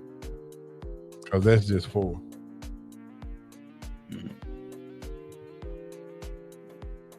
Because I don't see Embiid, I don't see Joker on any of the teams, and that can't be true.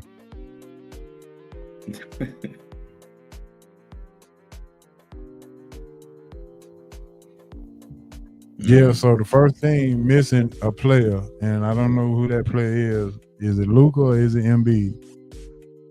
I mean, is it Joker or is it Embiid? Gotta be Joker. Gotta be Joker since he's the MVP. Just gotta be Joker, man. Yeah. Ain't no doubt about it, Joker.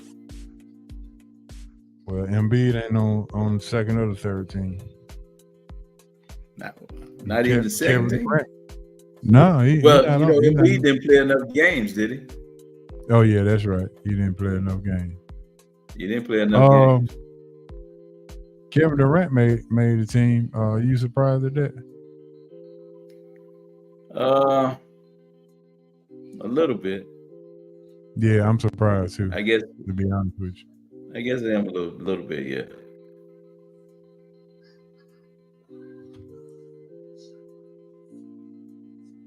Ain't that something? Oh, NBA. So I got a trivia question for you. All right. Out of the top 15 guys, top 15 salary guys in the NBA, only one has made it to the Final Four. Can you name him?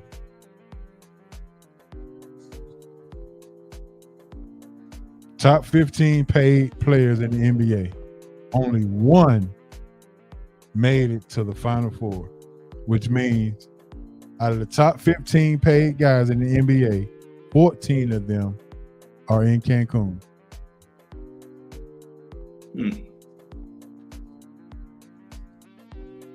Yeah, Maurice said definitely joked and he didn't qualify. So yeah. Who was that? Read what Maurice said. He said definitely. What did he say? Joke. He said definitely joke on that first team. Embiid didn't qualify. Yeah, he didn't qualify. All right, Big Homie, tell me who you got. Maurice already got an answer for me. Is it Gobert? You gonna be super shocked. I said Gobert. That's what I said. Yeah, That had to be. That's what I was thinking because he had to be because he's been defensive player. I'm sure he was paid. So the more I thought about it, it had to be Gobert. Ain't that crazy, bro? Yeah. Hey, man. Yeah, they give money to people,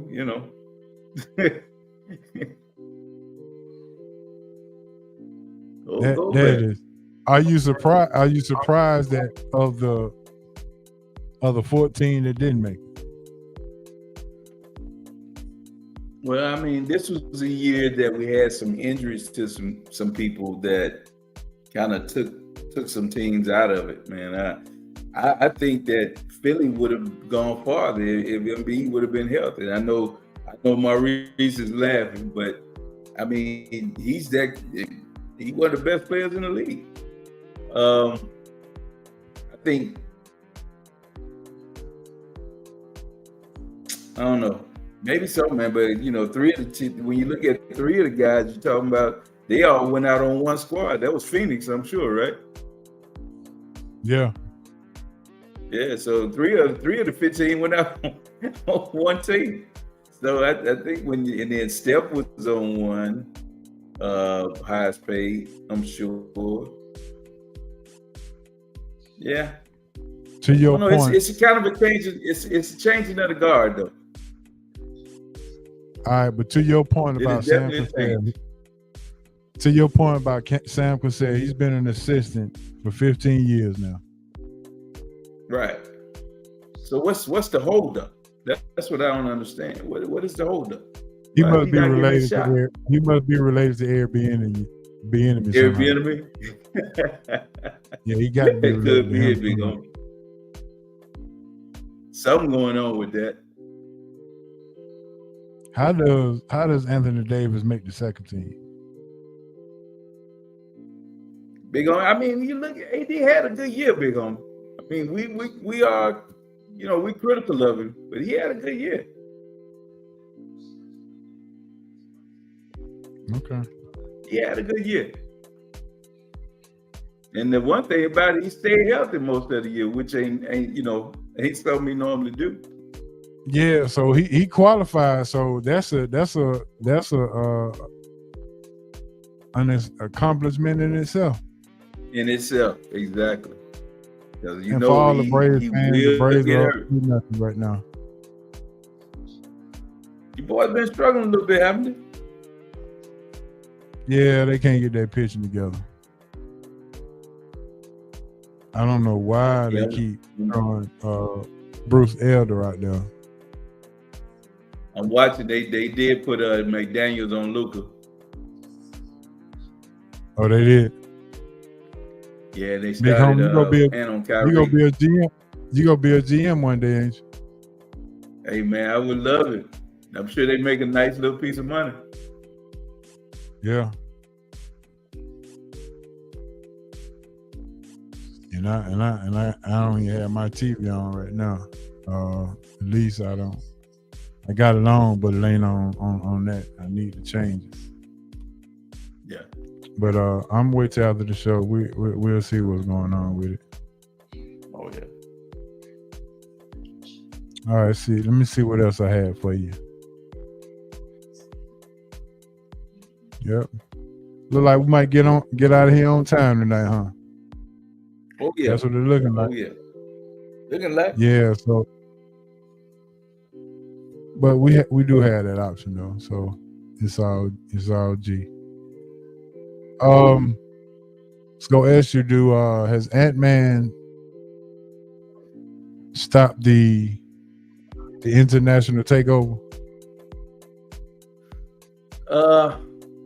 Single-handedly. I mean, he's I don't know if he stopped it. I mean, Ant-Man is Ant-Man, but it depends on what's happening in the draft, man. We still see it. The American players aren't being drafted like that, you know. Mm-hmm. So it remains to be seen. And then what happens is, you know, is this the wave? Is this the new thing? We'll see. I mean, I'm not sure yet because the fundamentals of the game have changed. You know, shooting is become a premium. I think one thing that's changing and it might help the American game is that the physical nature of it again. You know, this is what I was talking about. I think that the NBA has made a concerted effort to go back to not letting it be so free flowing and not letting people just run up and down the floor without any physicality. You know, so with that maybe brings back a physical nature of the game that, you know, the United States the U.S. born players might, you know, adapt to a little bit more.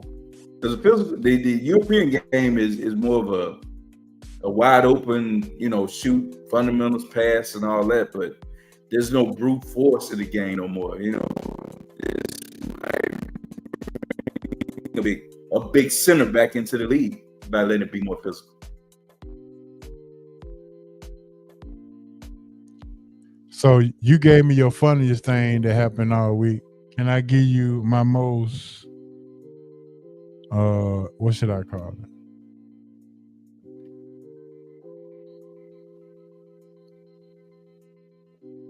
The most old wow moment. What was that? How about that? Talk to me. Who's in charge of picking the Olympic team? Name one person who's in charge who was going around giving out jerseys. Grant Hill. And he is the minority owner of what particular basketball team? The Atlanta Hawks, right? Yes. Trae Young did not even get considered.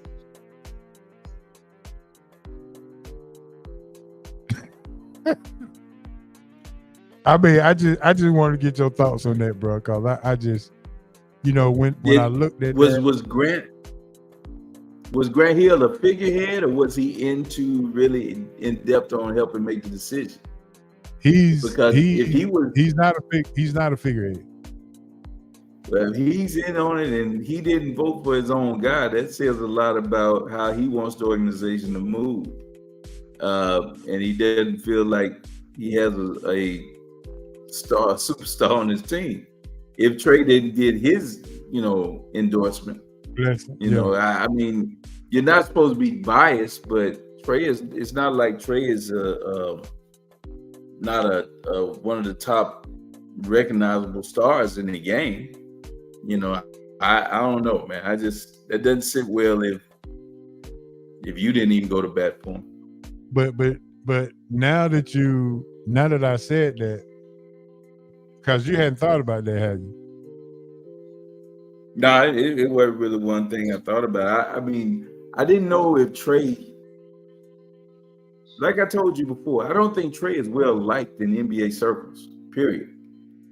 That year he had where he was like the poster child for the flopping or getting all these calls and whatever, it kind of diminished or kind of derailed what he was doing as a player, and he hadn't really recovered from that. You know, he had that villain role where in New York where they still chant F Trey Young. You know, he wasn't even in the playoffs up there, and they would F Trey Young. So it's for something or some negativity that goes along wherever he is, man. I don't know how he gets away from that. But right now, it needs to be a detractor for him.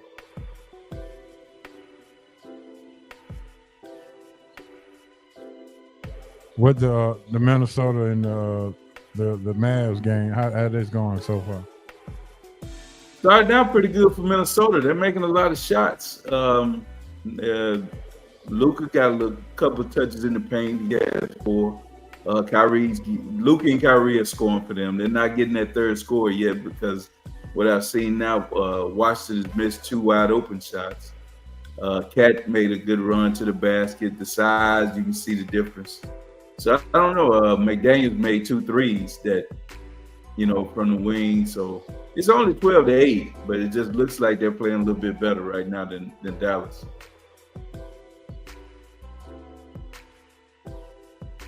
All right, Big Homer. Well, let's go on and have some fun, and let's jump into some of this SRT fun bag so we can get on up out of here and make it an on time night tonight. Okay. Where's my? Oh, here we go. Fun bag. SRT fun bag. The people say, man, they enjoyed the fun. They enjoy the fun bag, so I have to give it to them. Give it to them, baby. Give people what they want. Yeah, they said, Mr. McLaren, it is baseball season, right? So, isn't the fun bag supposed to be coming up? I'm like, you are absolutely correct. All right, so here we go. First question, Big Homie. You ready? I'm ready. All right, for all those who don't know, SRT Fun Bag, I got 5 to 6 questions. You got 30 seconds to answer them. And these are very thought-provoking questions. So the first question is this.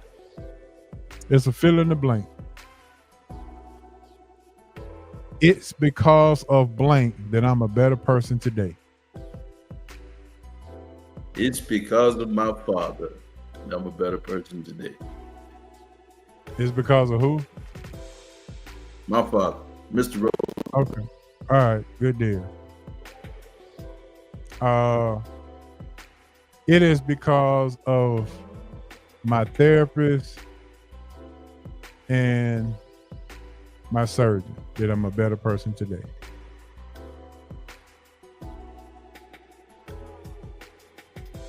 All right, Big Homie.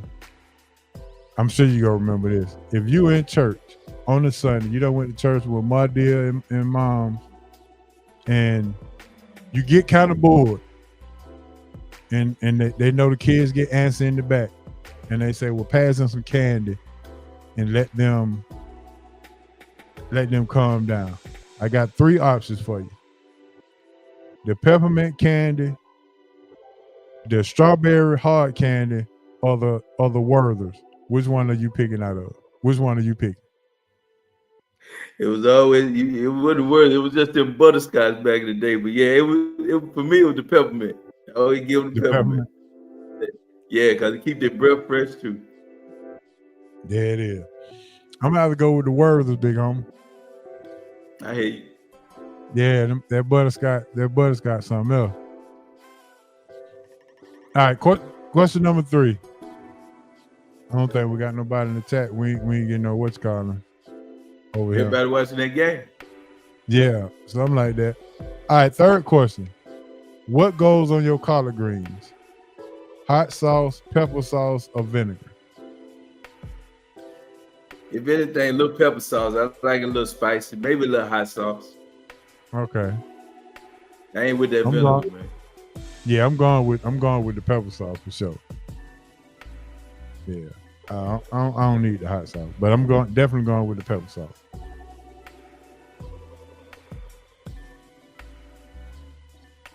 All right, so this is something that could possibly be true tonight. If you become an instant millionaire, big homie, give me one good deed that you would do in the near future. Woo. I know you got it in you.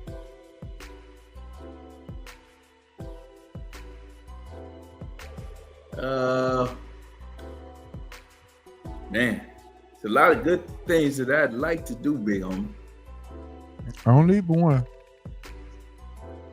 I know you got it in you because I know the kind of person you are.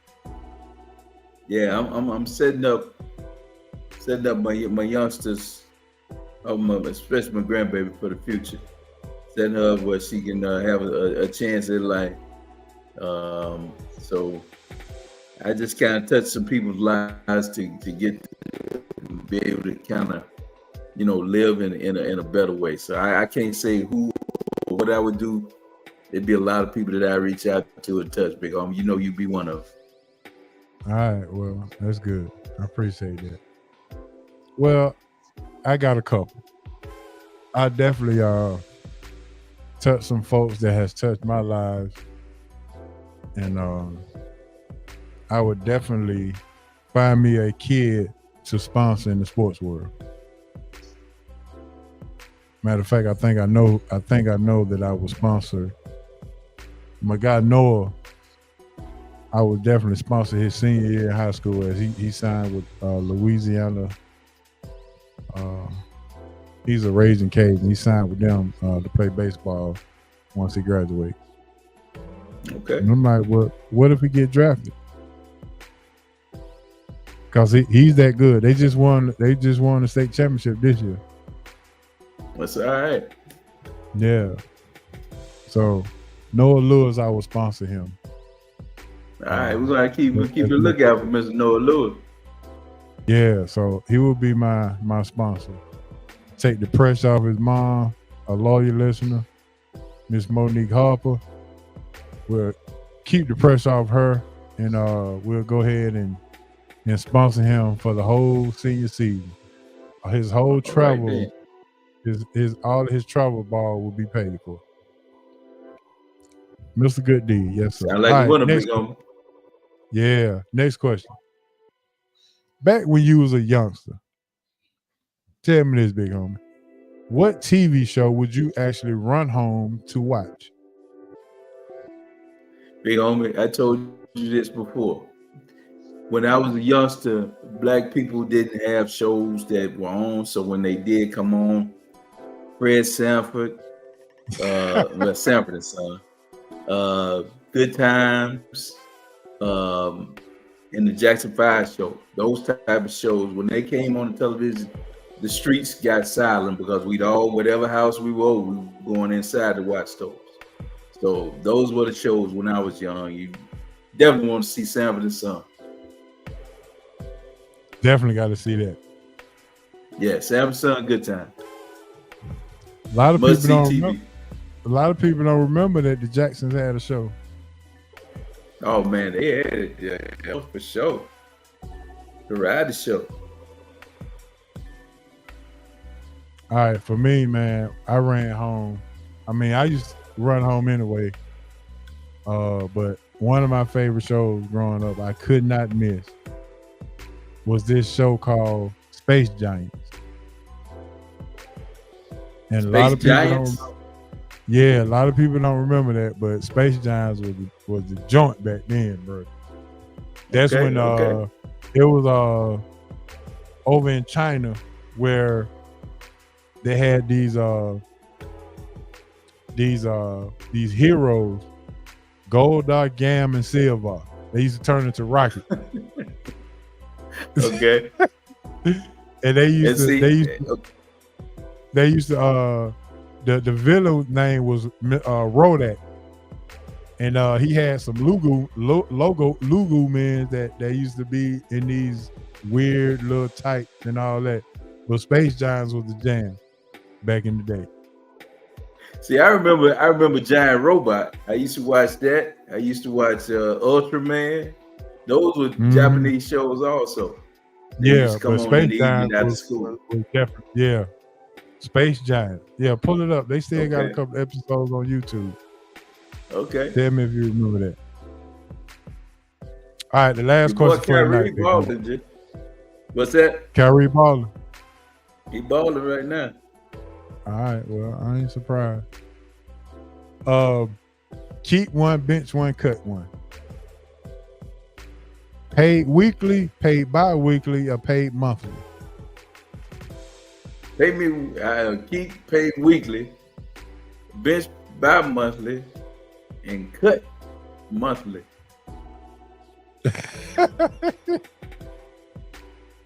You don't see how people do it. Cole get paid once a month. He be telling me, bro, I'm done with that.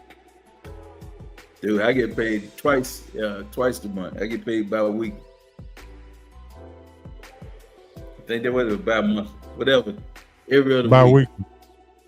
Yeah, that's bi-weekly. Every other week. Yeah, bi-weekly.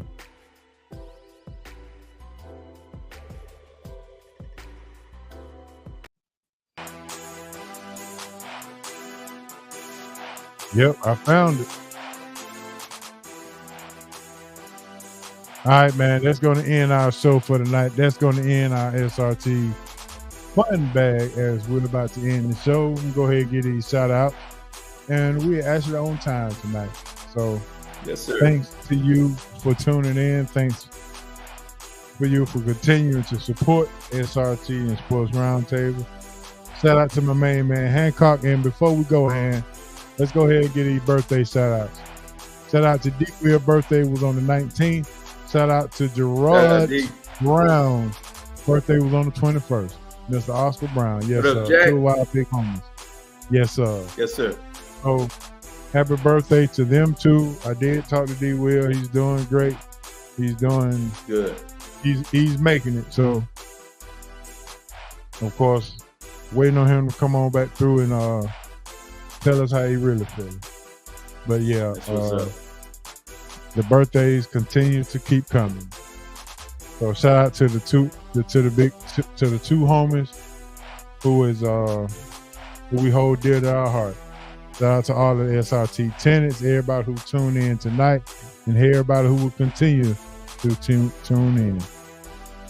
Yes, sir. So those are my shout outs, big homie. What you got? Hey, man, I'm just going to shout out the wife again, man. Still recovering, getting stronger daily. So, shout out Miss Superhero. T, please continue to get well. I'm glad to see it. Getting past his surgery and everything. So, just shout out to her, big homie. All right. Well, I'm definitely gotta get by there because I got a pink T-shirt. Maybe that'll cheer her up. She can get this pink SRT T-shirt. She'll love to wear. That's what's up. Oh yeah, for sure. She a supporter for sure. She one of our biggest supporters, that's for sure. Yeah, so I definitely need to get by there and bring her that. But yeah, big homie, man, it's been a good one. Yes, sir.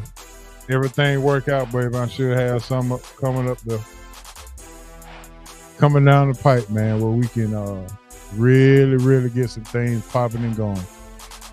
But that's what's up, big homie. I'm with you. Yeah, so I have I put a post on Facebook today about therapy and spiritual journey, and I want to make sure everybody understands that there's nothing wrong with going to therapy.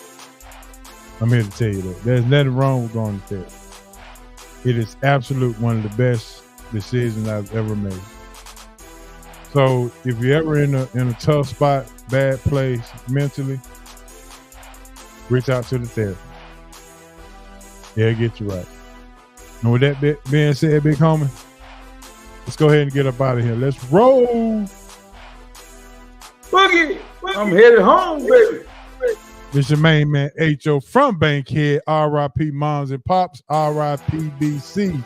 And if you love the show, tell a friend. And if you didn't, tune in next week. We'll be right back. Peace. And we out. Holla. Peace.